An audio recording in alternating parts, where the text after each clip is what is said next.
37 கோடி ரூபாய் செலவுல கன்னியாகுமரியில கண்ணாடி பாலம் அமைக்க போறாங்களாம். எதுக்கும் தெரியுமா? திருவள்ளுவர் சிலையில இருந்து விவேகானந்தர் நினைவு மண்டபம் வரைக்கும் கடலுக்கு மத்தியில கண்ணாடி கூண்டு பாலத்தை அமைக்க போறாங்களாம். கண்ணாடியில நடக்கலாம், கடலை ரசிக்கலான்னு அவங்க அமைக்கக்கூடிய இந்த பாலத்துடைய சிறப்பு அம்சங்களை பத்தி கொஞ்சம் விரிவா பார்ப்போம் வாங்க.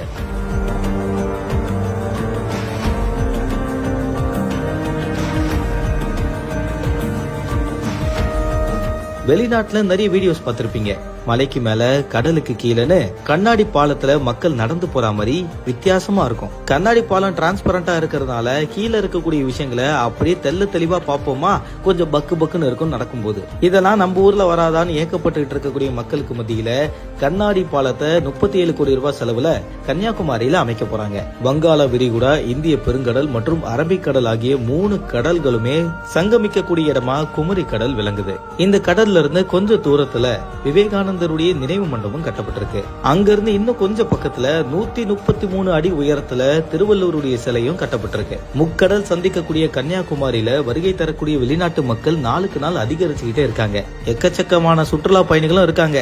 அதிலும் குறிப்பா சில பேர் திருவள்ளுவர் சிலை மற்றும் விவேகானந்தருடைய நினைவு மண்டபத்தை பாக்குறதுக்காகவே வராங்க. அப்படி இருக்கும்போது திருவள்ளுவர் சிலை இல்லனா விவேகானந்தருடைய நினைவு மண்டபத்துக்கு போகணும்னா படகு சவாரியை தான் வச்சிருக்காங்க. படகு சவாரி ஏக்கத்துல இருக்கும்போது கடலுடைய சீற்றமோ இல்ல சூறாவளி காற்றோ வந்தா படகு சவாரியை மேற்கொள்றது கஷ்டம். இது சுற்றுலா பயணிகளுக்கு நிறைய வாட்டி அதிருப்தியை கொடுத்திருக்கு. இதை சரி கட்டக்கூடிய விதமா தான் இப்ப கண்ணாடி கூண்டு பாலத்தை கட்ட போறாங்க. அதன்படி விவேகானந்தருடைய நினைவு மண்டபத்தில இருந்து திருவள்ளுவருடைய சிலை வரைக்கும் சுமார் 37 கோடி ரூபாய் செலவுல கண்ணாடி இலையினால செய்யப்பட்ட கூண்டு பாலத்தை அமைக்க திட்டமிட்டிருக்காங்க. இந்த விஷயத்துக்கு தமிழ்நாடு கடலோர ஒழுங்குமுறை மண்டல ஆணையம் அனுமதியும் கொடுத்திருக்காங்களாம். இந்த கண்ணாடி பாலத்தை பொறுத்த வரைக்கும் 115 மீட்டர் நீளமும் 10 மீட்டர் அகலமும் இருக்கும் அப்படின்னு கூறப்படுது. சோ இந்த கண்ணாடி பாலத்துல சுற்றுலா பயணிகள் நடந்து போகும்போது பக்கவாட்டிலையும் நடைபாதை கீழே கண்ணாடியினால இருக்கிறதுனால கடலுடைய அலைகளை அழகா ரசிக்க முடியும். டிரான்ஸ்பரண்டா அப்படியே பார்க்கலாம். எனிவே இந்த தகவலை பத்தி உங்களோட கருத்துக்களை தினேஷ் ஆகி என் கூட கமெண்ட்ல தெரிவிங்க.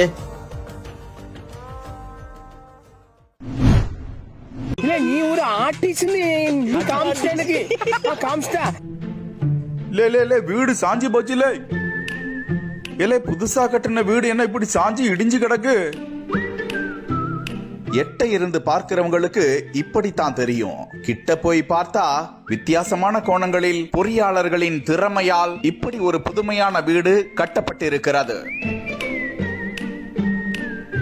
இன்றைய தொழில்நுட்பங்களில் பொறியாளர்கள் நம்ப முடியாத வகையில் கோணலும் மாணலுமாக ஏராளமான கட்டிட கலைகளை வெளிப்படுத்தி வருவது வலைதளத்தில் எண்ணிலடங்காமல் நீங்கள் பார்த்திருக்கலாம். நமது பகுதிகளிலும் அவ்வாறு பொறியாளர்கள் தங்களது வேலைகளை தொடங்கிவிட்டனர். பார்ப்பதற்கு வெளியே கோணலும் மாணலுமாக இருந்தாலும் அந்த வீட்டின் உள்ளே கன கச்சிதமாக அறைகள் இருக்கின்றன.